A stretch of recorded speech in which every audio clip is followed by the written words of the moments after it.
Microsoft का एक employ साल में average revenue 20 lakh US dollar का करता है, यानी 2 मिलियन यूएस डॉलर का। इसके कंपैरिजन में टीसीएस का एक एम्प्लॉय कितना रेवेन्यू जनरेट करता होगा, गेस कीजिए। टीसीएस का एक एम्प्लॉय साल में एवरेज रेवेन्यू 50,000 यूएस डॉलर का करता है, यानी माइक्रोसॉफ्ट का एक एम्प्लॉय टीसीएस के एक एम्प्लॉय से 40 गुना ज्यादा रेवेन्यू जनरेट करता है।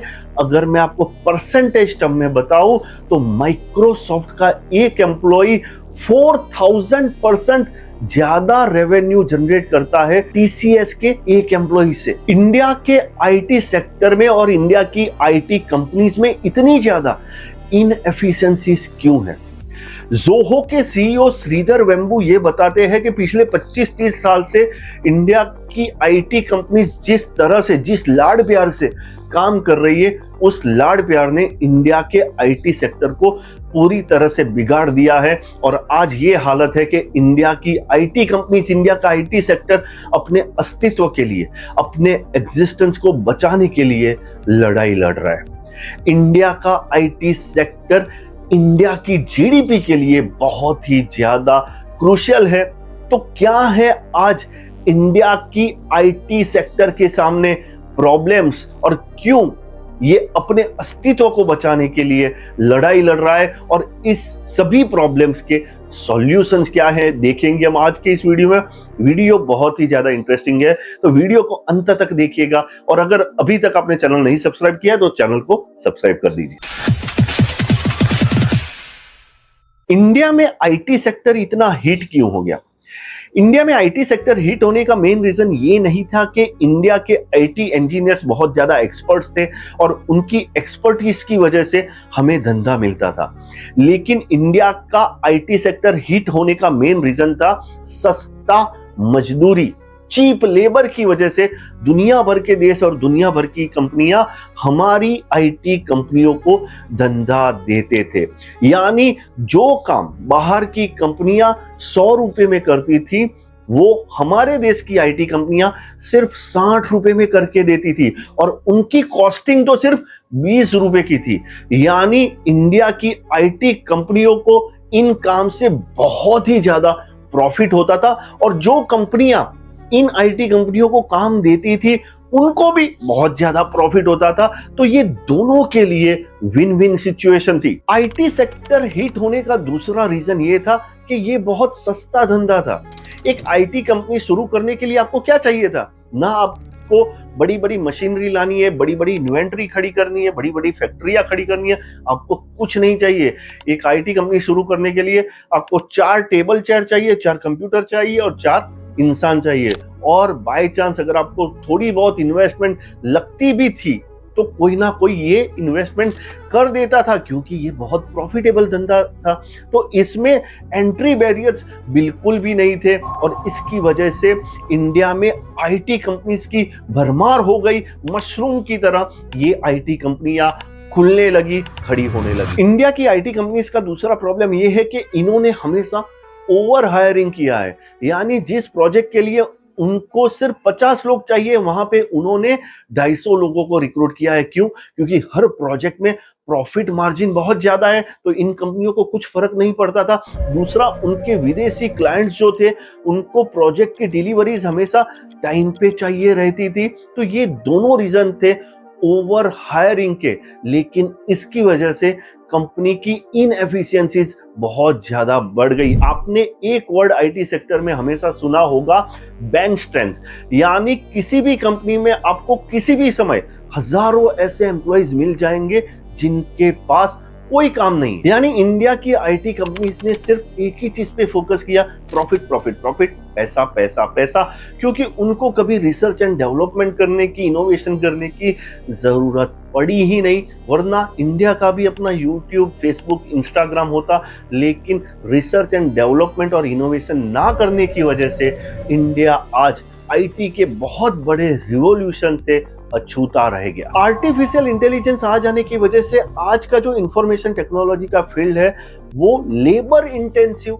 नहीं रहा है, यानी यहाँ पे बहुत ज्यादा मैन पावर नहीं चाहिए। लेकिन आज का आईटी का जो फील्ड है वो नॉलेज इंटेंसिव हो गया है, यानी यहाँ पे आपको डीप नॉलेज की जरूरत है। लेकिन क्योंकि इंडिया ने कभी रिसर्च डेवलपमेंट और इनोवेशन पे फोकस ही नहीं किया था, इसकी वजह से इंडिया ने ऐसे एजुकेशनल इंस्टीट्यूट बनाए ही नहीं जो अच्छे आईटी इंजीनियर्स पैदा कर सके। और इसकी वजह से आज भी अगर हम चंद आईआईटीज और एनआईटीज को छोड़ दे तो आज भी बहुत सारे इंडिया के कॉलेजेस जो है वो अच्छे आईटी इंजीनियर्स पैदा करने की क्षमता नहीं रखते हैं। जब आईटी सेक्टर का बूम हुआ तो हर इंडस्ट्री की हर कंपनी, यानी चाहे इंफ्रास्ट्रक्चर इंडस्ट्री हो, चाहे फाइनेंस इंडस्ट्री हो, चाहे एंटरटेनमेंट इंडस्ट्री हो, हर इंडस्ट्री की हर कंपनी आईटी में बहुत ज्यादा इन्वेस्ट करती थी, क्योंकि उनको एक डर था,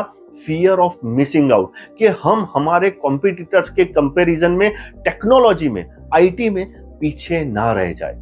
लेकिन आज बहुत सारे ऐसे कस्टमाइज सॉल्यूशन देने वाले प्लेटफॉर्म आ गए हैं, इतने ज्यादा एआई के टूल्स आ गए हैं कि अब कंपनियां आईटी में उतना ज्यादा इन्वेस्ट नहीं करती है, और इसकी वजह से भी दुनिया की आईटी इंडस्ट्री का ग्रोथ स्लो हो रहा है। अगर दुनिया में आज किसी भी देश में अगर आईटी का ग्रोथ तेजी से हो रहा है तो वो देश है चाइना। लेकिन चाइना हमारी आईटी कंपनीज के लिए मार्केट नहीं है।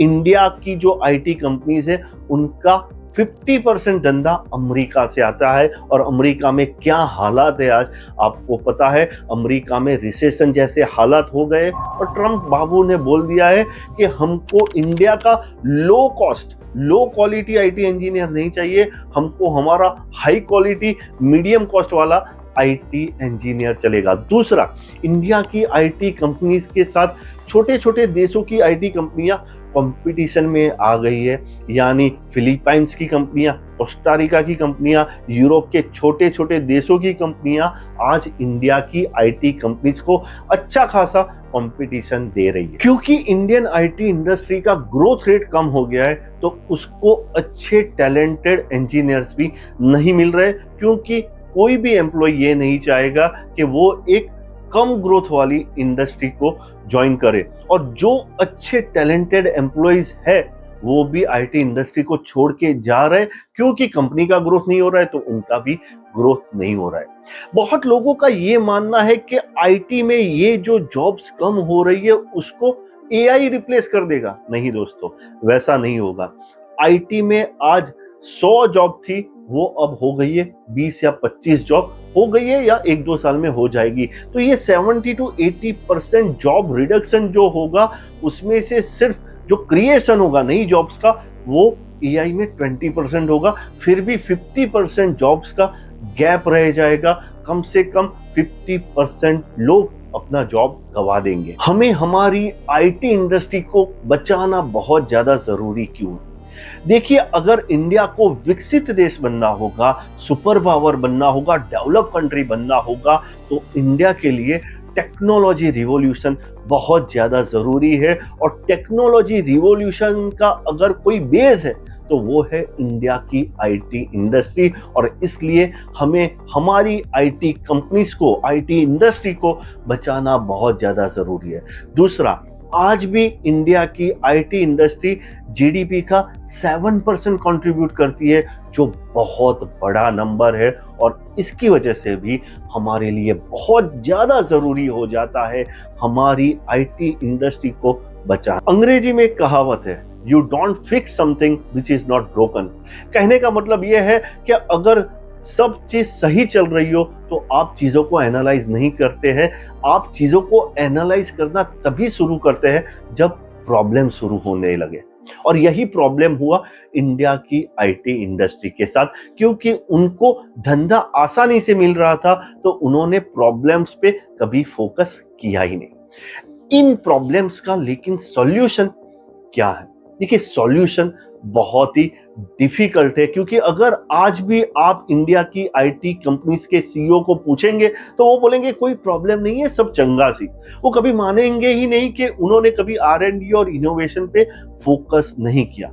लेकिन अगर हमें इन प्रॉब्लम्स को सॉल्व करना होगा तो इंडिया की गवर्नमेंट, इंडिया की आईटी कंपनीज को साथ में आके रिसर्च, डेवलपमेंट, इनोवेशन और आईटी के क्वालिटी एजुकेशन के ऊपर बहुत ज्यादा इन्वेस्टमेंट करना पड़ेगा, बहुत ज्यादा एफर्ट्स लगाना पड़ेगा। तो बहुत ज्यादा ट्रांसफॉर्मेशनल चेंजेस के साथ, सिस्टेमिक चेंजेस के साथ हम चीजों को दुरुस्त कर सकते हैं, और इन चीजों को दुरुस्त करना बहुत ज्यादा जरूरी है अगर हम विश्व गुरु बनना चाहते हैं। तो वीडियो को ज्यादा से ज्यादा लोगों के साथ शेयर कीजिए, पसंद आया है तो लाइक कीजिए और चैनल को सब्सक्राइब कीजिए। अपडेटेड रहिए, इन्फॉर्म रहिए, क्योंकि दुनिया बदल रही है।